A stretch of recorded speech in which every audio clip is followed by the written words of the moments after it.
(2022년 2월 3일) 목요일 누가복음 9장 37절로 50절 말씀. 이튿날 산에서 내려오시니 큰 무리가 맞을세 무리 중에 한 사람이 소리질러 가로되 선생님 청컨대 내 아들을 돌아보아 주옵소서. 이는 내 외아들이니이다. 귀신이 저를 잡아 졸지에 부르짖게 하고 경련을 일으켜 거품을 흘리게 하며 심히 상하게 하고야 겨우 떠나가니이다. 당신의 제자들에게 내어 쫓아 주기를 구하였으나 저희가 능히 못하더이다. 예수께서 대답하여 가라사대 믿음이 없고 패역한 세대여 내가 얼마나 너희와 함께 있으며 너희를 참으리요. 내 아들을 이리로 데리고 오라 하시니 올 때에 귀신이 거꾸러뜨리고 심한 경련을 일으키게 하는지라. 예수께서 더러운 귀신을 꾸짖으시고 아이를 낫게 하사 그 아비에게 도로 주시니 사람들이 다 하나님의 위엄을 놀라니라. 저희가 다 그 행하시는 모든 일을 기이히 여길세 예수께서 제자들에게 이르시되 이 말을 너희 귀에 담아두라. 인자가 장차 사람들의 손에 넘기오리라 하시되 저희가 이 말씀을 알지 못하였나니 이는 저희로 깨닫지 못하게 숨김이 되었습니다. 또 저희는 이 말씀을 묻기도 두려워하더라. 제자 중에서 누가 크냐 하는 변론이 일어나니 예수께서 그 마음에 변론하시는 것을 아시고 어린아이 하나를 데려다가 자기 곁에 세우시고 저희에게 이르시되 누구든지 내 이름으로 이 어린아이를 영접하면 곧 나를 영접함이요 또 누구든지 나를 영접하면 곧 나 보내신 이를 영접함이라. 너희 모든 사람 중에 가장 작은 그이가 큰 자니라. 요한이 여짜오되 주여 어떤 사람이 주의 이름으로 귀신을 내어 쫓는 것을 우리가 보고 우리와 함께 따르지 아니하므로 금하였나이다. 예수께서 가라사대 금하지 말라. 너희를 반대하지 않는 자는 너희를 위하는 자니라 하시니라. 아멘. 오늘 누가복음 37장 50절, 9장 37절로 50절 말씀입니다. 우리가 잘 알고 있는 그 변화산 사건 이후에 바로 산 아래에 남아있던 제자들은 귀신 든 아들을 어떤 이의 아들을 고치지 못해서 애를 먹고 있었습니다. 이때 예수님께서 이 아이를 고쳐주십니다. 그리고 나서 다시 한번 강조하시죠. 인자가 장차 사람들의 손에 넘기우리라. 그런데 알지 못합니다. 무슨 뜻인지 전혀 이해하지 못하죠. 뿐만 아니라 이렇게 되어 있습니다. 45절 저희가 이 말씀을 알지 못하였나니 이는 저희로 깨닫지 못하게 숨김이 되었습니다. 또 저희는 이 말씀을 묻기도 두려워하였더라. 이 말씀을 묻기를 두려워했다. 약간 여러 가지 의미가 있을 수 있습니다. 뭐 당연한 얘기지만 그렇게 믿고 따르는 예수님이 돌아가신다라는 것은 사실 상상하기도 싫었을 것이고요. 그런데 바로 그 이후에 나오는 구절을 보면 46절 제자 중에 누가 크냐 하는 변론이 일어나니 이거를 보면은 약간 어떤 느낌이 드냐면요. 분명히 지금 예수님의 제자들이 뭐 흔히 하는 말로 제사보다 제밥에도 지금 관심이 많은 거죠. 무엇이 두려웠느냐? 물론 오랫동안 따르고 사랑하는 예수님의 죽음이라는 것 자체를 입에 담는 것조차 당연히 두려웠겠지만 다른 한편으로는 지금 어찌 보면 자신들의 인생이 굉장히 세상적인 성공의 정점을 향해 달려가고 있는 와중이다 라고 생각하고 있었던 것 같습니다. 예수님이 이스라엘의 왕이 되시고 로마를 물리치시고 그렇게 예수님의 왕국이 건설이 되면 12제자는 12장관이 되어서 이 나라의 높은 자리에 오를 것이고 아마 그런 생각들을 하지 않았을까 싶습니다.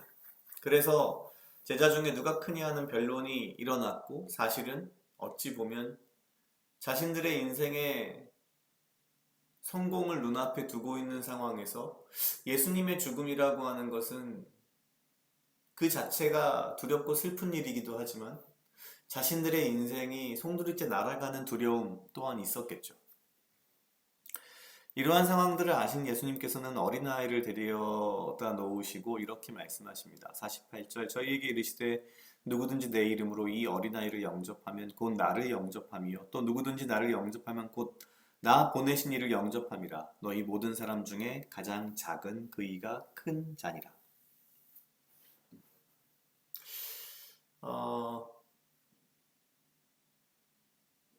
신앙생활을 하다 보면 실제로 그런 사람들을 많이 마주치기도 하고요.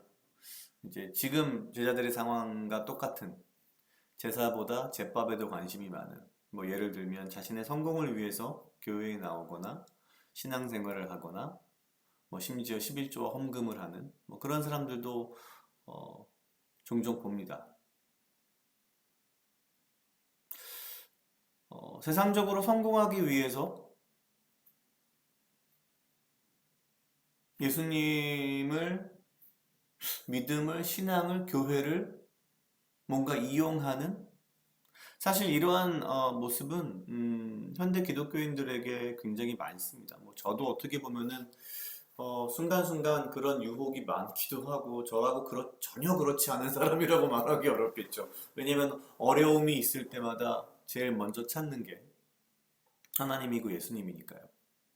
얼마 전에 유튜브에서 그런 말씀을 들은 적이 있습니다. 뭔가 나의 목적, 나의 이익, 나의 성공을 위해서 그러니까 누군가가 자신의 성공, 자신의 이익, 자신의 목적을 위해서 나에게 와가지고 나를 자꾸 이용하려 하거나 나를 심지어 협박을 하거나 아니면 나에게 아부를 하거나 하는 것이 있다면 나는 그 사람을 어떻게 바라볼까? 당연한 얘기지만 그 사람 거들떠 보기도 싫을 겁니다. 당연한 얘기죠. 자신의 이익을 위해서 나에게 와서 아부를 하고 그게 통하지 않으니까 나를 뭐 협박을 하고 그런데 어쩌면 나의 모습, 그쵸? 저의 모습이나 우리들의 모습 가운데에 우리가 하나님과 예수님을 그렇게 대하고 있지는 않은가라는 생각을 하는 거죠. 나의 이익, 나의 목적, 나의 원하는 것을 위해서 하나님하고 예수님한테 가서 막 아부를 떱니다.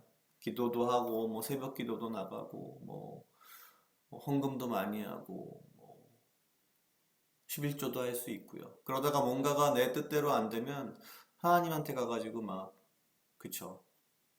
협박을 합니다. 그런 모습들을 살면서 굉장히 많이 보아왔는데, 그것이 어쩌면 참, 지금 이 제자들의 모습이 아닐까라는 생각이 일단 들었고요. 왜냐면 제자들은 지금 제사보다 제밥에도 관심이 많은 상황. 그래서 누가 더 큰지가 중요한 그런 상황인 거죠. 그런 와중에 예수님께서는 어린아이를 데려다 놓고 이 어린아이를 영접하면 곧 나를 영접함이요 라고 말씀하십니다. 그리고 또 누구든지 나를 영접하면 나 보내신 이를 영접함이라. 그러므로 너희 모든 사람 중에 가장 작은 그 이가 큰 자니라.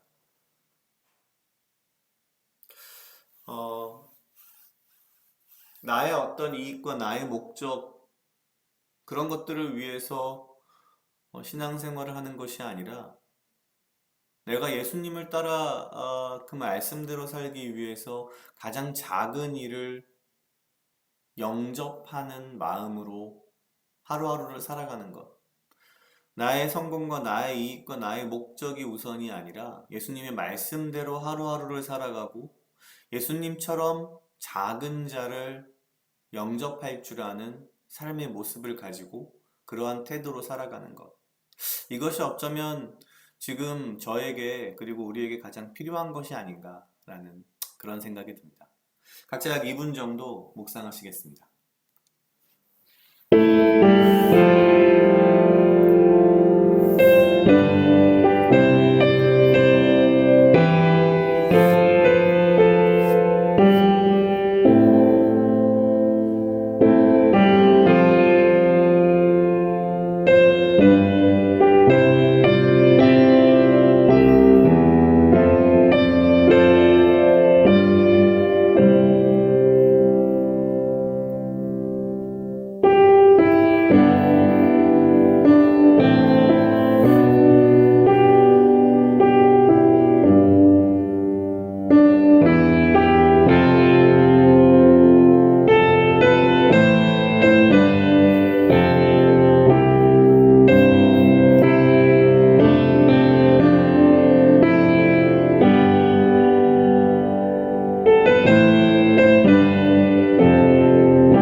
아버지여, 나를 해하려 하는 그 어떠한 무리들로부터 나를 지키고 보호하여 주시며 내가 오직 주님 주시는 지혜와 명철로 이 하루를 살아가고 나에게 필요한 건강과 육체적 강건함을 허락하여 주시옵소서.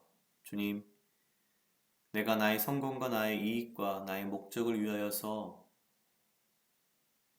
주님을, 믿음을, 신앙을 이용하지 않게 하시고 내가 더 높은 자가 되려 하기보다 내가 가장 낮은 자가 되어 낮은 자를 섬기는 그러한 삶의 태도를 가지고 매일매일의 삶을 살아갈 수 있도록 주여 인도하여 주시옵소서. 오직 주의 말씀대로 예수님처럼 살아가는 삶을 살아가고자 노력하는 하루하루의 삶이 되도록 주여 인도하여 주시옵소서. 감사합니다. 이 모든 말씀 예수님 이름으로 기도드렸습니다. 아멘.